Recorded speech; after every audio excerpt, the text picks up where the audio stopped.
What's up, fight fans? This is Kurt DeVille with Counterpunch Boxing News, and I have some new news concerning Joseph Spidey Parker. Joseph Parker has earned the right to Anthony Joshua rematch, says his promoter. Promoter David Higgins, the promoter of the former WBO heavyweight champion Joseph Parker, believes his fighter has done what it is necessary to earn a rematch with British superstar Anthony Joshua. He says Joseph Parker has earned the right to fight Anthony Joshua, in my opinion, and the Saudis would see merit in Parker against Joshua.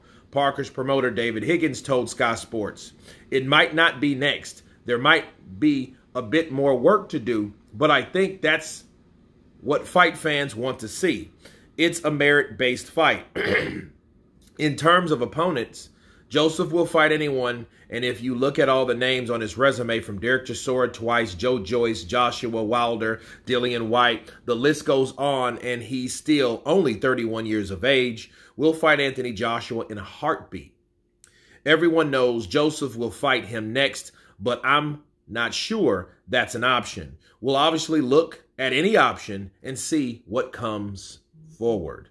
Those are the words of David Higgins, the promoter of Joseph Parker. And let me counterpunch. I think it's only fair, because if the days of reckoning was a continuation process, or it was meant to be prolonged, which I know damn well it was in a certain capacity, with the Wilder and Joshua thing having a deal in place, I think the only obvious thing, or the only right thing to do, is to merit Joseph Parker a rematch. Now, here's the problem. The problem is, do people really want to see that fight? Do fans really want to see another chess match between Joseph Parker and Anthony Joshua? Because if you guys can remember, in 2018, a very good year that was for boxing, in March, Joseph Parker and Anthony Joshua fought to a very long chess match style fight, and Joshua was the winner, okay? A lot of people complained on how the referee officiated the fight, because he wouldn't allow Joseph Parker to fight on the inside, but that was the style of that particular referee. He had more of a Kenny Bayless-like style, which, you know, just retired recently. I'll do a video on him later. But Kenny Bayless was always that guy that did not like fighting in the clinches. He did not like these guys holding and hitting. And it could be good for some fighters, but it could be bad for some fighters. Okay? And the bad thing was about certain fighters that like to hold and hit, like Bernard Hopkins and Gennady Golovkin, and, you know, Robert Guerrero is another one that comes to mind. Those guys don't know how to properly punch. They like to foul. Andy Ruiz is another one that comes to mind. They like to throw shots wide, and they hit you in the brain stems, which is illegal. So a lot of times, you know, a guy that's not Deontay Wilder, another one, they're not really experienced in fighting on the inside properly with good punch placement. What happens is they end up punching them behind the head, like we see Wilder do all the time. His arms are too long, okay, for one. But guys, I think, purposely do it. And I think maybe, just maybe, that's an explanation on why that referee officiated the fight like that. That's why he wouldn't allow those inside clinches. But it would have been a different fight, because if you can get caught on the inside with a pretty solid shot, based on, you know, how strong you are with mid to inside range punches, you can do damage.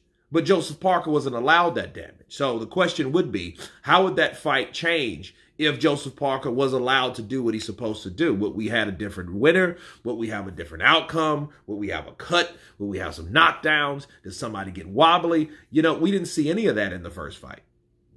I think Joseph Parker upsetting Anthony Joshua is a lesson to the people that's supposed to be preparing for this fight, like Deontay Wilder. But I don't think it's a real, like, wanted fight. I don't think people really want to see Joseph Parker and Anthony Joshua. Make no mistake, I believe that that should happen before Anthony Joshua and Deontay Wilder, because, well, what does that leave Parker? Where does that leave Parker when he beat Deontay Wilder very convincingly? Where does that leave him? You know, So I think it's really up to the Saudis to make that decision. And whatever they decide to do that's how it's going to be. You know, there's other winners I think Joseph Parker could take. And I think they're open because they already know better.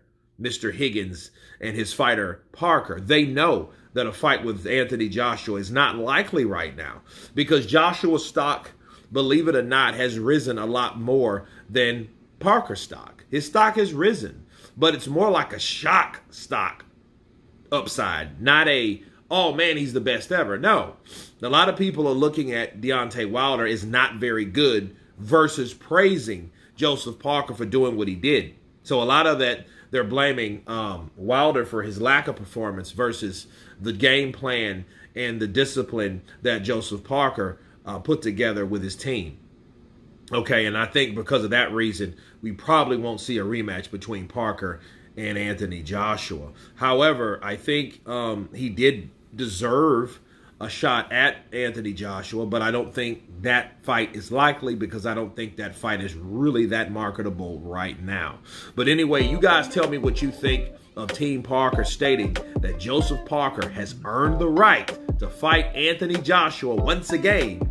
Of course, please subscribe. And you guys been Counterpunch. Peace!